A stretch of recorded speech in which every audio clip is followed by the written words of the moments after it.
les gens souvent parlent de leadership dans le monde qui les entoure. Mais souvent, il y a une confusion entre gérer des ressources puis gérer du monde et le leadership. Et c'est important que notre objectif, c'est pas juste de faire les gens qui peuvent être un succès ou travailler dans la gestion de projets, dans la gestion de leur futur d'activité, mais de démontrer par leur exemple, par leur don de soi, par leur communication transparente et sincère, par les initiatives qui peuvent justement être articulées et être capable de l'articuler d'une façon à influencer d'autres, à se joindre à eux pour justement atteindre des objectifs, atteindre des sommets, atteindre des missions même. Alors, dans le concept de leadership qu'on veut leur inculquer, c'est de leur dire qu'il y a plus que juste gérer des choses, ou de participer à des choses, mais au contraire, tu es capable d'influencer des gens à changer des choses. Tu es capable d'amener des gens à comprendre qu'est-ce qu'il y a à faire, à les influencer avec ta personnalité, tes paroles, tes idées, à pouvoir influencer la situation et ultimement de les regrouper pour justement maximiser le potentiel humain qui existe.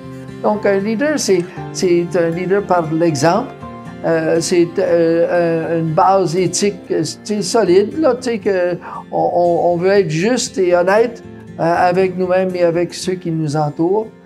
C'est un don de soi, d'être prêt à venir en aide à d'autres, à vouloir influencer d'autres pour justement maximiser leur capacité et de courage, de les faire réaliser que ça prend du courage dans la vie, puis il y en a. Il s'agit juste de les voir évoluer dans un contexte où il y aurait des expériences. Et ultimement, c'est d'avancer ce que l'on croit nos valeurs fondamentales d'une société responsable, sereine et en mesure de maximiser notre potentiel. Souvent, je me suis demandé justement cette question. Quelles sont mes priorités pour continuer à avancer la paix? La question souvent vient... Moi, ça fait qu'à votre âge, vous êtes encore en train de travailler sur le sujet, que vous avez passé 40 ans dans les Forces armées, vous avez fait le Sénat, vous avez été en mission outre-mer, vous êtes déjà impliqué en Ukraine pour aider ce processus de paix et les vétérans, les familles, ainsi de suite. Moi, je crois que mes priorités présentement, c'est de jamais reconnaître que je suis à la retraite. C'est-à-dire, je veux enlever le terme retraite de mon lexique. Changer mon horaire, oui, c'est correct. Adapter mon horaire, peut-être en faire un peu moins que plus.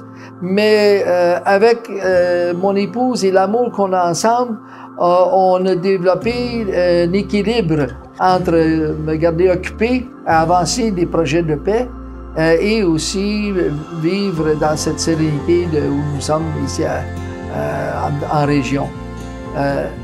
Le désir de garder un volet sur la paix, c'est que on a encore pour au moins 200 ans à œuvrer, à tenter de réduire les frictions entre les différentes personnes et de considérer l'option sérieusement que tous les humains sont humains. Qu'il n'y a pas un humain qui est plus humain que d'autres. On est tous égaux. Donc, dans ce contexte-là, c'est pas un exercice de comment est-ce qu'on s'adapte seulement à d'autres, comment on tolère d'autres, mais comment on respecte d'autres êtres humains. Donc, on les traite également.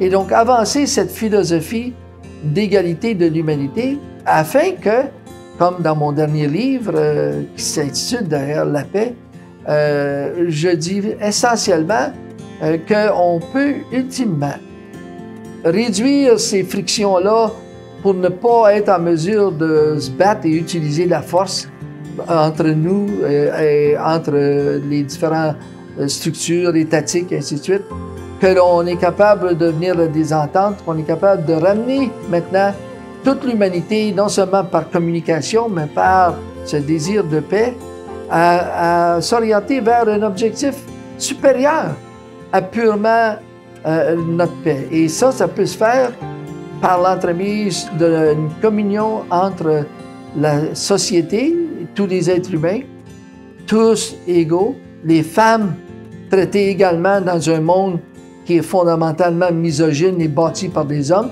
mais les femmes changer cette philosophie-là et l'adapter pour l'équilibre entre les deux. Et c'est une communion avec la planète. Pour qu'on sorte de cette idée que comment est-ce qu'on va survivre le futur, mais au contraire, comment on va continuer à s'épanouir